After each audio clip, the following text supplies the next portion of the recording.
Xazinan Tortil Tarbiyalash Markazi hammamizning xazinasi.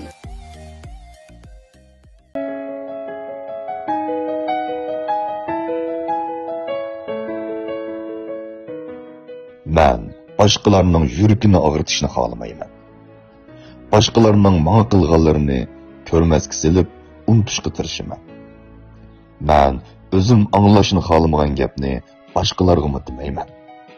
So'zlarning boshqalarning ko'nglini qandoq og'ritadiganligini aniq bilaman. Intiqom olish uchun hapilashmayman. Taqdirga tashlab berib tomosha qilaman. Men o'zimni so'ygan insonni ming hassa ortiq so'yaman. Men mana shundoq biraman. Hech kimning azobidan xush bo'lmayman. O'zim yashashni xohlamagan hech qanday bir ishni boshqalarga zo'rlamayman.